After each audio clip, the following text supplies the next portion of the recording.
That's all. As you would have just been notified, we are recording this so that we can kind of, again, make sure that more people in the future are able to benefit from that conversation.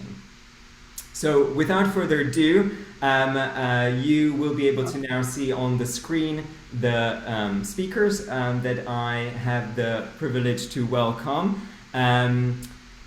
I would not be able to do justice to all of their achievements and the work that they do, but for the next 30 minutes or so, you will be hearing from them, and they will be collectively answering the question that you see on the top of the slide. After the 30 minutes of their discussion, we will open the chat for you to share your reflections. So for the next half hour, as you will hear our panelists, I encourage you to listen, to take the time to kind of step away from the chat.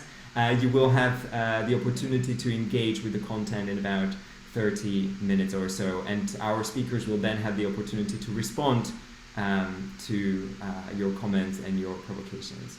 So Brendan will now do a little bit of a spotlight for our speakers, and so as you would have seen on the slide, we do want to think about collectively about the contributions that networks made to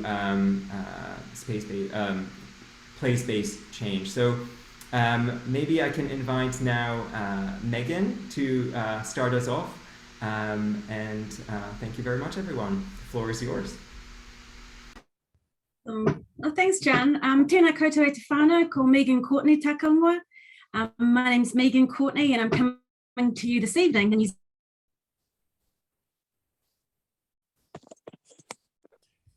Zealand time from the top of the South Island. Please, am I still here? I think I froze.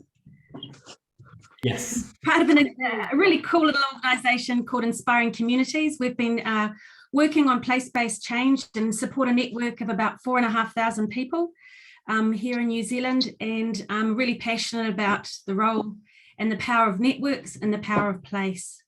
I'm still on screen there. I keep freezing, so apologies in advance.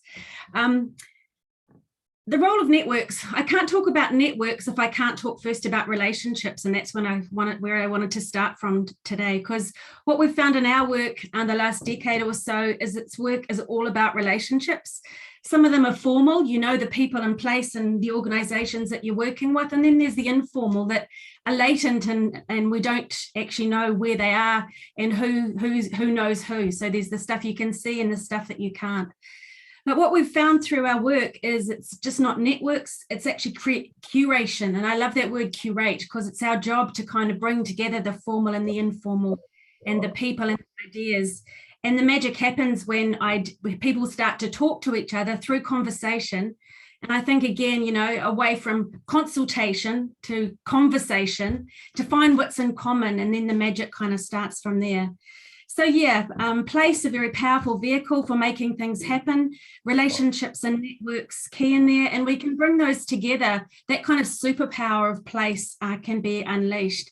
And I guess I'd just like to kind of finish by saying that place is hugely powerful, but I really don't think that often the power of people in place is fully understood, or people understand the power that they've got. And it's actually joining those opportunities and through networks together that things can really start to move. So yeah, for me, conversation and curation, a key part of networks.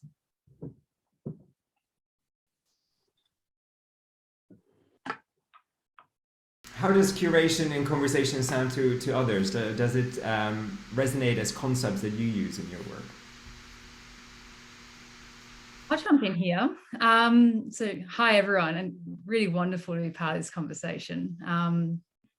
Similar to Megan, I'm coming from the evening time zone. I'm on Murawina country, which is the island off the island of Australia.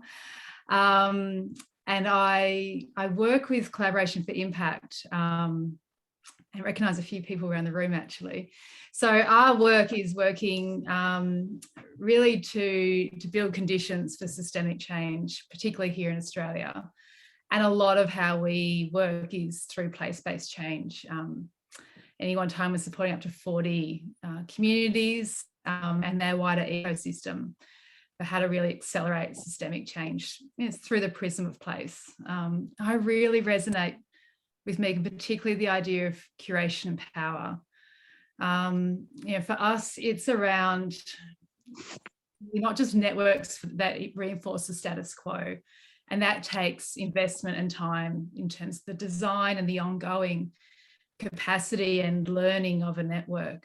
So a couple of things that's sitting with us at the moment is how do you build networks that do challenge the status quo, that goes to who's part of the network. That if forming a network, we want to make sure I'm concerned with not just doing that and building it around the current power dynamics and narrative of change. So considering, who's at the table, who's part of networks. Naturally and more we're talking about how communities lead change, but who else is part of the network? How do we create that to be more open than closed? And that takes investment, time, capacity, and conditions around it. The other thing that's concerning us, or that we're sitting with at the moment, is really the process as being as important as the outcome of a network. That the ongoing learning and transformation of the network itself, including through place, is really critical. And that's where idea of power, how we work with power in the room, just having a network together, and assuming that therefore we're sharing power across service providers, government, community. In our context, how we share power between First Nations and other multicultural Australians. Just by forming a network and convening place-based change through networks with diversity doesn't mean necessarily that we're working differently with power. That within that group, people are showing up with different types of power, rank.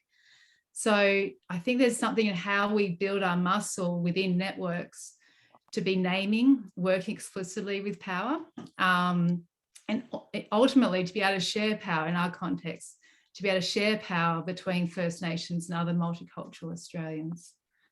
So that's tough work, and that's the ongoing work of networks, isn't it? Curious what others are thinking and how you're holding that.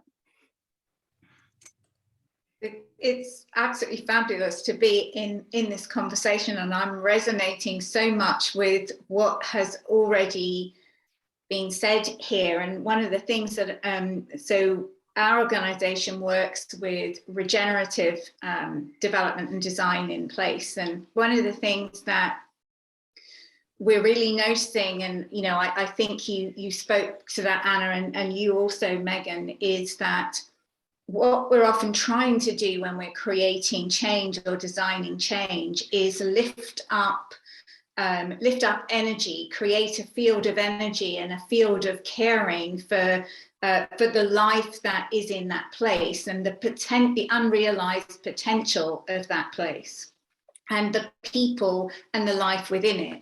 And I think there's something really important about trying to bring in the voices of the whole into those networks. So that's all people, but all life that's represented. So making sure in the work that we do that all the voices across different capitals, across social capital, across human capital, across natural capital. I hate to use the word capital actually, because it kind of smacks of something rather unpleasant. But trying to bring all of the voices across the networks in. I think that's something that networks really, really help us to do. And also that need that those people and those organizations are really trying to birth something new, that third horizon of the world that we want to be born, really need three critical things to be able to do that work. And one of those is shining a light on their work, telling their stories. Another one is support of all kinds, which could be personal support or mentoring or coaching. But that connecting together with other friends in the work, not in the sort of scale in the way we think about it in the global economy, but to extend that field of energy, joining together as an ecosystem, giving greater confidence on one level, greater collective intelligence, and increased impact is is really super important, I think.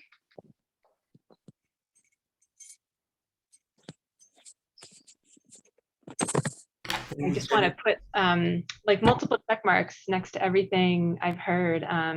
I work for the Tamarack Institute. Full disclosure, I'm in week 10 of the Tamarack Institute. So very much in learning and relearning mode right now. But Tamarack is like so many of my colleagues on the call here, a network builder, and I would say an advocate for the importance of networks. So we work with more than 400 communities that are reducing poverty, working to end social isolation, support youth in building the kinds of futures they want for themselves, and support climate transitions. We also engage more than 40,000 learners from around the world to build capacity to lead community change efforts. So that's the work of that network. Previous to that, I worked in an international organization that I would say was networking together resettlement offices and offices around the world to support refugees and displaced people. And I've heard themes here around, the beautiful words of curation, connection, the importance of centering the experiences of those with lived and living experience of the very dynamics that we're trying to shift, and all that resonates so much. I'm also, as I'm listening to this conversation, thinking maybe that my experience has been that successful networks are also really about understanding the result or the critical condition of well-being that they're trying to impact. And they're clear on their contribution to that result, because these are really complex, ingrained things that are hard to fix with just one thing. And as has been discussed before, they're also really focusing on the opportunities and conditions that community members with lived and living experience are voicing, that they feel are the most important things to make shifts on, even while also bringing in everyone in the community to support those shifts. And then I think it'll be interesting in this conversation to wrestle with this question of the role of place in networks, because I'm thinking these days a lot about what are networks that are beyond just place-based network? What are the roles of networks built around affinity, or built around role, or built around other characteristics that might bring people from really diverse geographies into connection with each other? Noah, Sarah, wondering where you're sitting as we're having these first few moments together. Thanks so much. Great. I'm really enthusiastic about hearing each story because it resonates, but also it's so aligned and it feels so connecting that we're doing this work all together. So that's my first response. The work we're doing is with a collective of 25 organizations in Europe. So I'm from Ashoka, and the work we're doing is called the Bioregional Weaving Lab, where we focus on 10 regions in Europe at this moment, but we're also working beyond with the aim to restore the land, but also activate change makers. So just as a short introduction, why I am so enthusiastic about this topic, but also about the work we're doing is this place-based level, because it, in my opinion, it's embraces the complexity we're in one location. So it doesn't segregate how we normally in our whole society segregate all the different elements into whatever topics.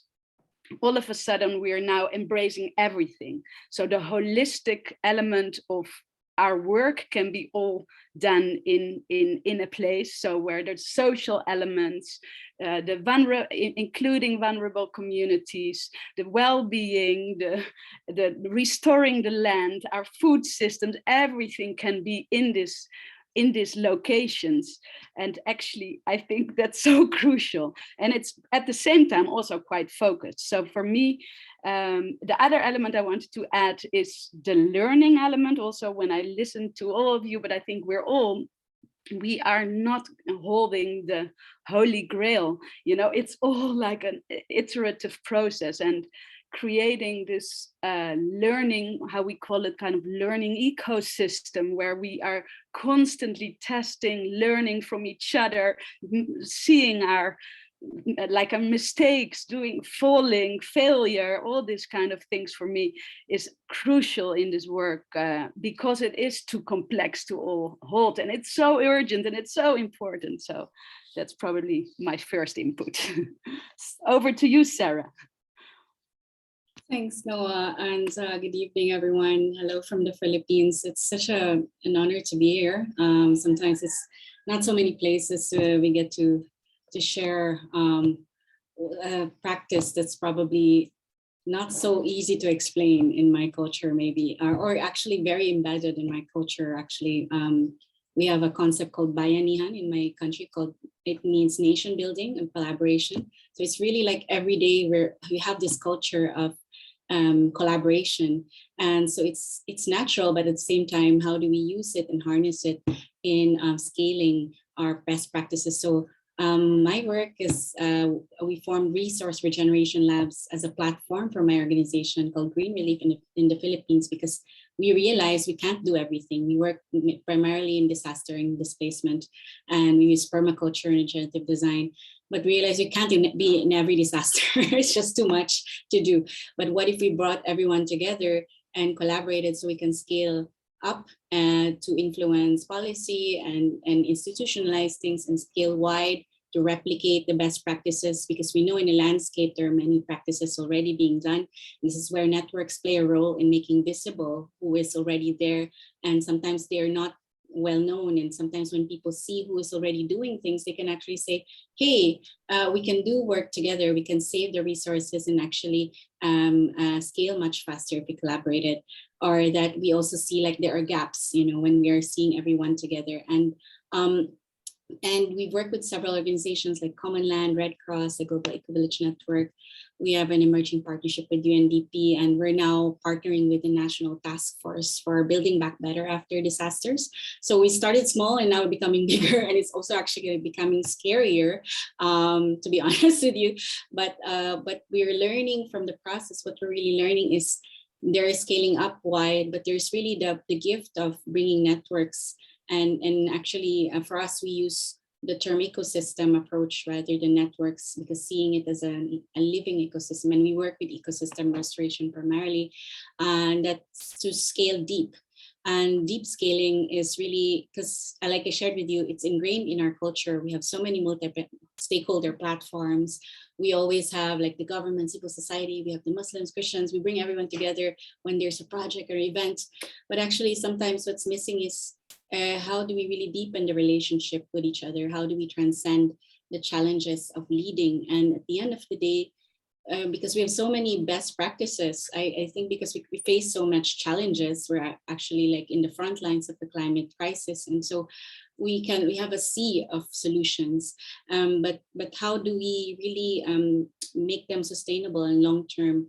And how do we maximize on that? And so what we're learning is the deep scaling and the tools that we use theory U, because it also deepens the sense of ways we sense the system. We go back to the self, and the source of most of things is really goes back to our leadership. And so if ecosystem leadership at the heart of it brings that spirit of deeper awareness of our role in the system. And without that, networks are just statements and platforms, and conflicts happen and people don't get to address it. And so for us, like for example, in the pandemic, what happened was we had this small circle of circular economy practitioners we activated, but we couldn't continue it due to the pandemic. But what happened was we became a support for each other, that we're laying off staff or we're having to deal with funding, and we had a support system. So it had nothing to do with our work with circular economy per se, but how do we lead, in times of this crisis? And that's often the back door, and that's the community of practice. And so we work with really the learning journey and the retreat process, going deeper. In the Philippines, there is a term for leadership that we call pamumuno, and the root word is puno, which is tree. And for us, leadership is really working with ecosystems. You can't help it. It's like part of our culture that everything is always shared. And our psychology is called is from kapwa, which is the shared self, or like the ubuntu of some African nations who honor that spirit.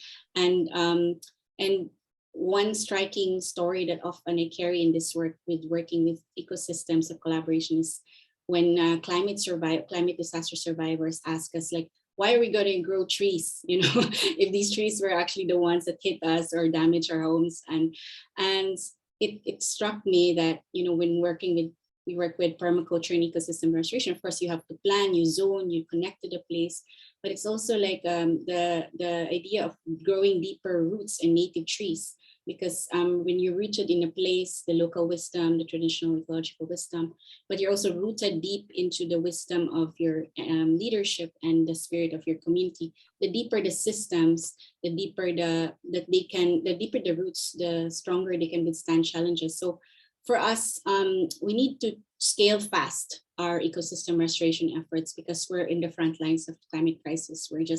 We face 20 typhoons a year, and we've had so much damages that we can't count how many times bayanihan has been called, and that we actually are tired of it, to be honest. But how do we regenerate that spirit is to really reclaim and go deeper.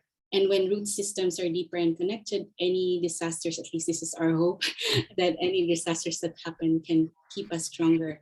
So yeah, I hope I can contribute that in the discussion, and I'm really grateful to learn from everyone.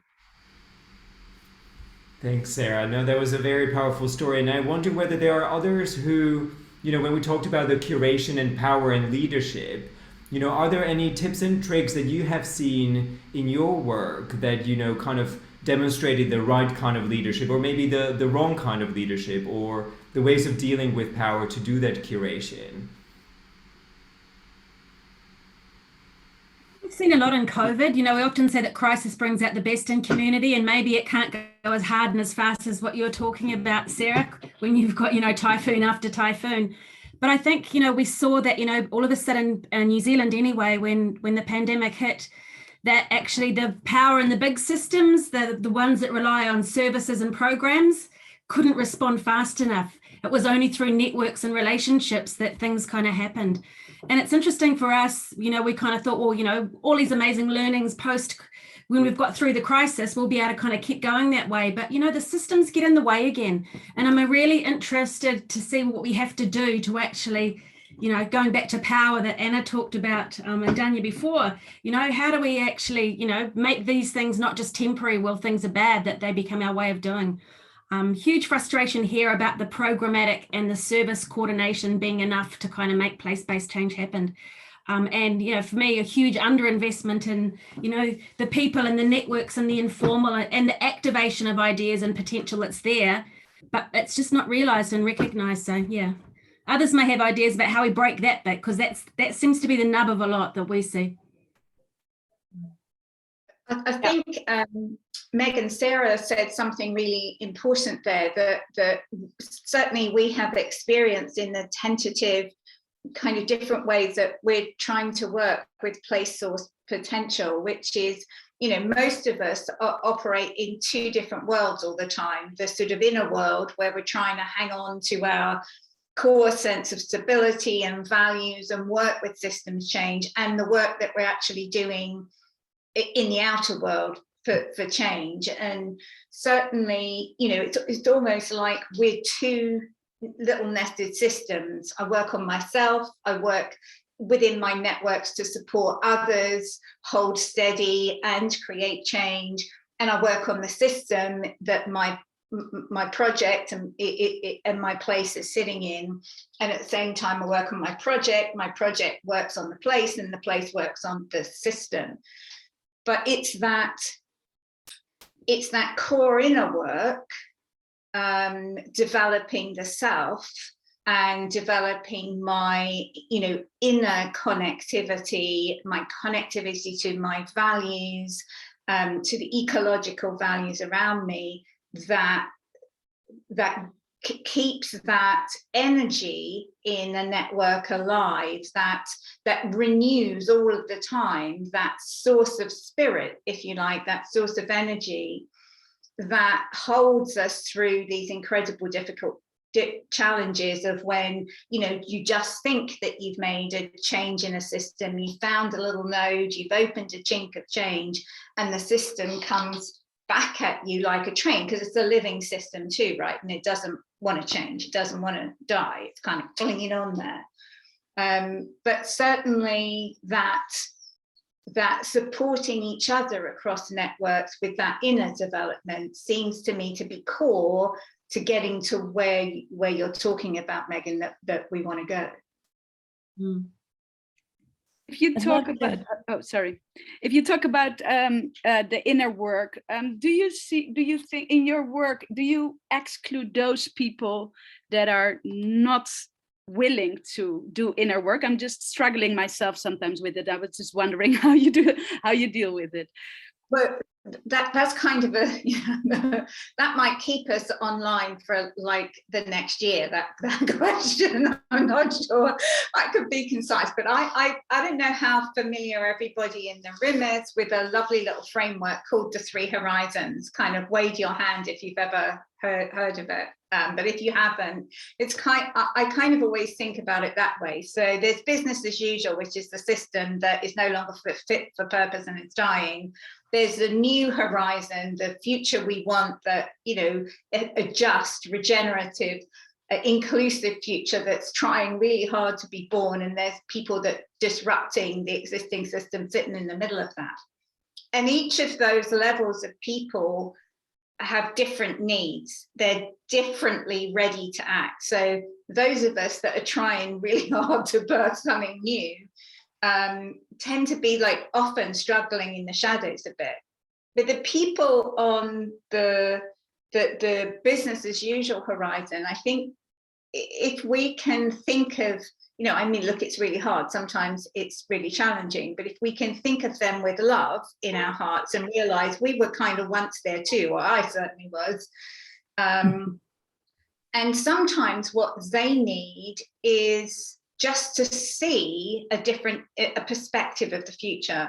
Sometimes they just need some courage to, you know, support a safety net to be able to say, actually, I could try something different. So it's almost like, how can we try in our networks to create like an irresistible invitation, like a honeypot that draws people in, rather than standing up and saying, oh no, you're wrong and you're not right and you're bad people. You know, it's that all those kind of labeling things don't really help us to create that spirit. But that's how I try to tend to look at it, is, you know, we're all at different stages of what we're trying to do in the world, and some people are further along than others, but everybody has an opportunity to be invited in. Yeah, maybe that didn't quite make sense, so I'll just stop now in case that totally makes sense to me, Jenny. I was having a conversation today with someone, you know, because we talk a lot about systems change and transformation, and hey, this feels like a real moment for us in the world, doesn't it? There's a sense of urgency, and we've got another moment. But what we're noticing is, for some, it's enormous and it's huge, and it's where do you start, and is what we're doing enough? And with that can come in someone else about well-being, you know. So I think there's something I was talking about today around, we don't need to write the whole book of transformation now. You know, what's the chapter we're collectively writing and creating through our networks? And for, yes, that to be nudging enough and stretching, and in the, you know, we draw on adaptive leadership a bit, you know, in that zone of disequilibrium for change to happen. But I think there's also something about how we hold the narrative of change. This is a huge transformation, and systemic change is big. So I really resonate with the inner work, and that to be safe enough and brave enough, the collective work to be stretched and brave enough to stretch into that disequilibrium. But also I think there's something for us about how we hold the meta story of change in this moment in time.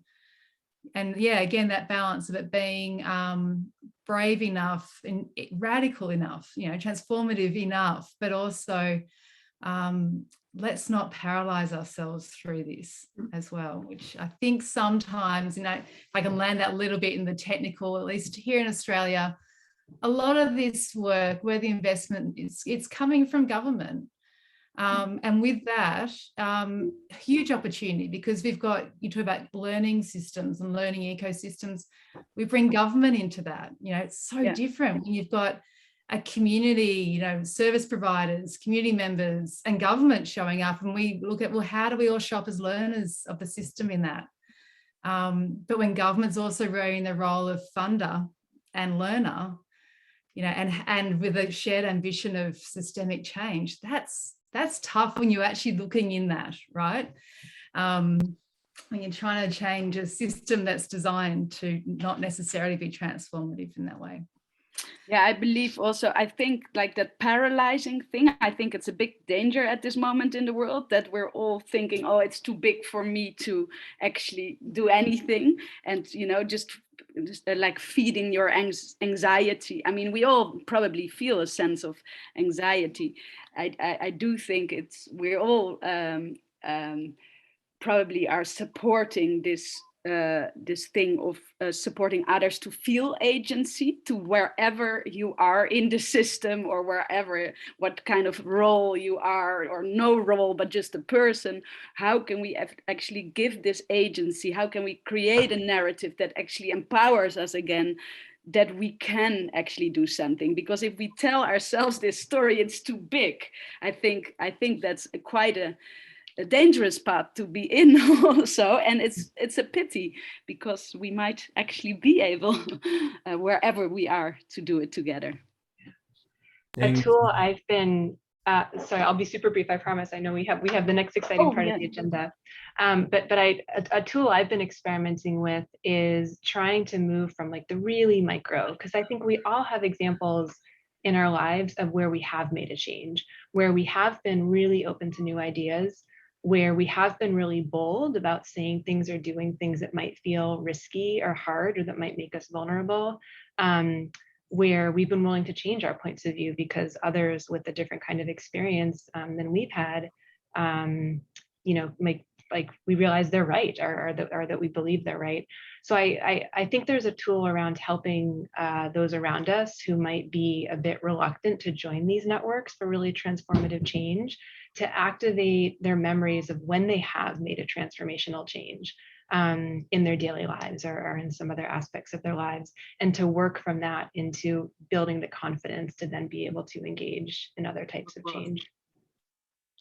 Thanks, Danya. I really appreciate it. And apologies for kind of making a little bit of a stop in the conversations, because there are so many great ideas being flown around, but I'm sure that our audience will be able to contribute further observations and questions for us to tackle. So now for about 4 or 5 minutes, the floor is open to the audience. So please do take advantage of the chat function and post your reflections and, you know, kind of feedback to what you have heard from our speakers. So the speakers will also take a little bit of a pause, so we could also read your comments as well. So please, if there are any questions, comments, or reflections from the audience, do put them in the chat.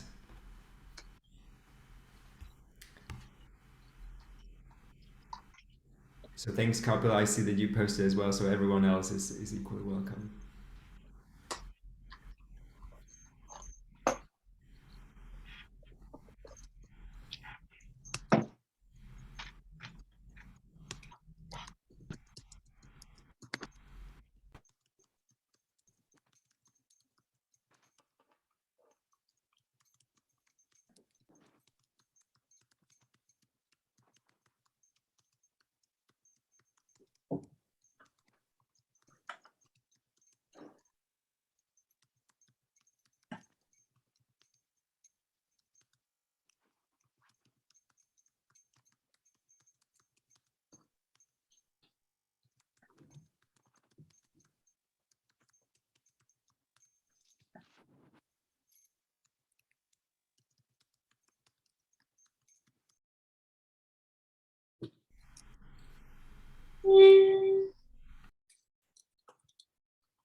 Thank you, Sandra, as well for your question.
Thank you so much for those of you who posted your reflections and questions.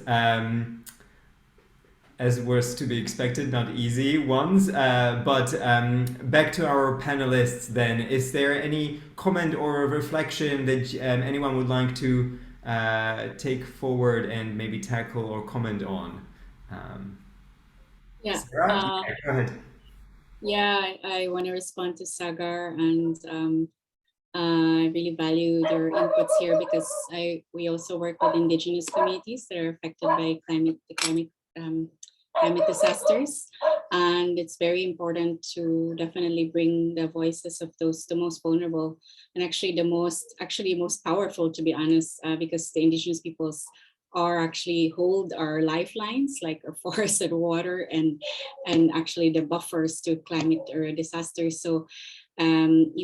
So very important voice here. And I hear you with this because I've been to 5 climate conference of parties, the COPs, and it's often the spaces are a little, even if there are many like dialogue spaces, there are definitely success stories, definitely ways that they deepen the relationship.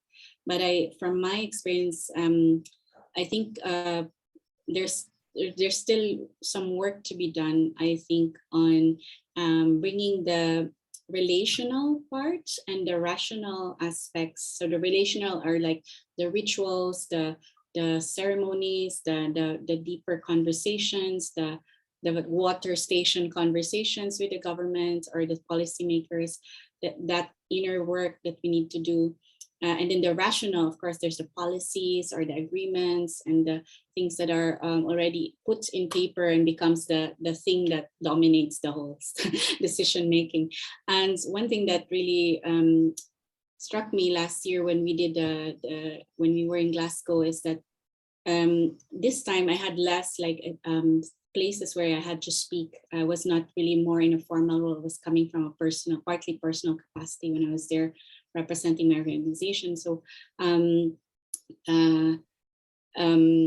it was a different experience because I helped hold space for a climate emotions discussion with some friends from the UNDP Climate Conscious Food Systems Alliance. And it was really powerful for me because we saw in this little room, a small group of people talked about their climate emotions and what they felt. And then there's this huge, venue of like events and PowerPoints and agendas and solutions and showcases. And in that small group, we really like try to understand why, what's really going on and how we deal with this climate crisis. And I feel that is the gap and visually represented by just the small room and the bigness of the venue and the number of people, but also the spaces of deep listening. And I like the word you said, sincerely, because I think for all of us, I'm also at fault of it. We make so many statements and posts and sometimes it's just also out of automatic because this is what people want to hear. But when we did a peace building consultation here in the Philippines, I helped work with a consultation across different sectors for the peace agreement here. And one thing that we harvested from the hundreds of consultations done was sincerity. And people wanted to know if the government and the rebel groups were actually sincere in the peace agreement. And so for me, how do we create those spaces where we can be humans, not just policymakers or business leaders? And I think for me, that's the gap. And for me, I also need to work on that because I have biases and blind spots with the business sector or even government leaders. So I also have to constantly look at that for myself. So happy to share more later if you want. Sarah, as you're talking, it reminds me around, and someone else has put around, how do you enable deep learning? So something I'm noticing is around proximity. And I mean, we're here talking about the role of networks in place-based change, so anchoring it in place. The opportunity when we gather learning circles of ecosystems together, anchored in place. And that might include government, businesses, service providers, and people who don't switch off at 5 o'clock, who have that proximity and that, I feel like talking about lived experience is a thing that's separate, that proximity, that daily felt reality, and coming together in deep learning together across all those roles. It's partly that container for transformation. And I think this relates a bit to what we're talking about with power, to see that network, and for that network to exercise leadership together, seeing the work of transformation starts with that group. It's not the work that happens out there. That in a way, working, naming roles, power dynamics are playing out. Who's taking the gatekeeper role? Who's taking, the savior role? Where are we breaking down and where are we polarizing each other? By working those naming the dynamics in the room, working with them, is actually work on behalf of the wider system as well.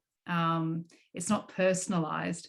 Is actually the roles we're often taking up, on behalf of that more macro system. So when I think about learning, that's part of, yes, there's the technical learning, but that's the deep learning of emergence and roles and some of the inner work I think Jenny was talking about. I keep thinking. Megan, go ahead, please. When I think about deep learning, to build on that kind of conversation too, I think there's something about curiosity that becomes really important, and actually normalizing asking questions and actually listening. Like, what is it that you care about? What matters to you as the basis of conversation, as opposed to this is what I want to talk about. What do you think? But also the flip side of that being about, getting people regularly and intentionally to think about, what's happened in our community, what's happening, what's changing, and actually normalizing that it's a shared responsibility to ask and look around and reflect as well. Because I think we often see deeper learning as a professional role, but actually we need to normalize that as actually something we've all got to be noticing, no matter where we are in the ecosystem, and actually joining up those insights. Because if it's just those that have power, that have the learning role, we're missing the point of some of the transformation stuff we're trying to enable. Yeah, and probably letting go of control. I mean, that is probably the essence of it all. Like, from how do you embrace curiosity is also by not actually wanting to control that it all, but actually like letting go of that. Actually reality is much more complex, and that we just need to search for more and question more, and actually not knowing. We all don't know. Maybe that's a good starting point. Sorry, Danya. No, I'll build on everything that's been said and just say my mind keeps going back to this idea of it's the person role system framework. I am a person and I have biases and I have preferences and I have experiences that shape how I show up to all the roles that I have. And then I come to a conversation like this, and I think part of my work is to determine what's the role I need to take up here. What's the learning or the unlearning role? And then what's the contribution role that I need to take up, given everyone else who's around me and what I know about their amazing gifts, and what I don't know about those. And then we all are who we are, and we all hold whatever role we hold in the moment in a larger system. So I think part of this question around power shifting for me comes back to intentionality, comes back to sincerity. I love that word, at every moment for all of us of who we are and how that might show up in a space, and then how we're going to be in that space. So there's times when, because of my network of other, like me, very privileged systems leaders, my role is going to be to be brave and speak a bit of truth to power. Sometimes my role is going to hear that I had an impact that I didn't intend to have.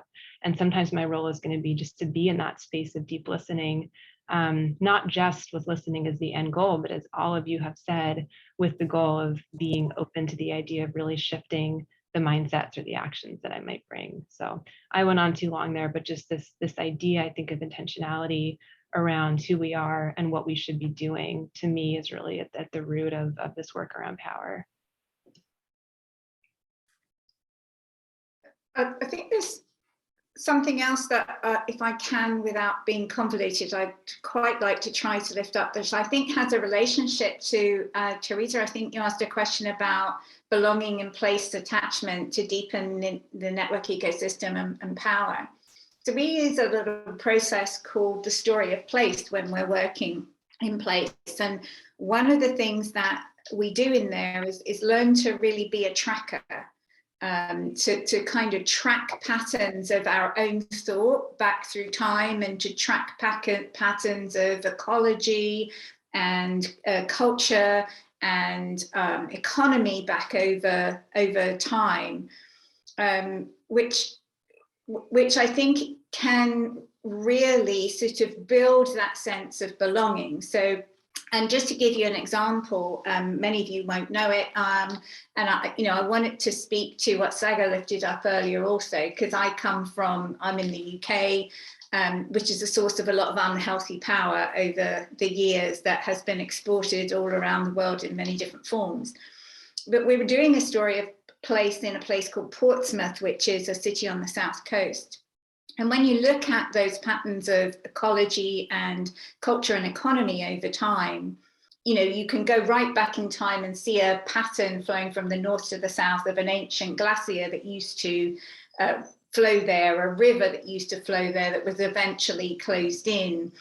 But you can also notice culturally over time, over the last 1,000 or 2,000 years, that there's been an outward looking flow that mirrors the direction of the ecology, where that has been a place where the British Navy has set sail around the world, whether that is going down to Las Malvinas, disputes down there. It's a place from which colonialism set sail and traveled around the world. It's a place from which explorers set sail to discover the new world, despite the fact that it was already there and wasn't remotely new.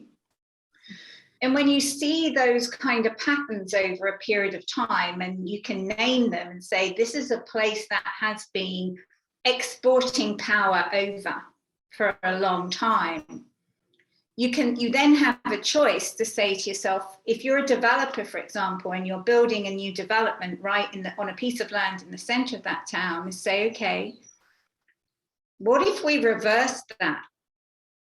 What if we built this development in this place and we looked at, instead of exporting unhealthy power, that this would be a place that healed the process of exporting unhealthy power? So I think that there is a relationship between, and then you're starting to build a community of belonging with a really good purpose. So I think there's a relationship between seeing the story of place that has evolved over time and how it might evolve into the future, that can really contribute to changing those dynamics of power when you see them. I hope that sometimes I think, yeah, maybe I didn't have enough coffee today. Maybe I'm not making entire sense. No, Jenny, that was absolutely, I thought it was really helpful. Thank you so much for sharing that, because I think that's such a tangible example and very practical.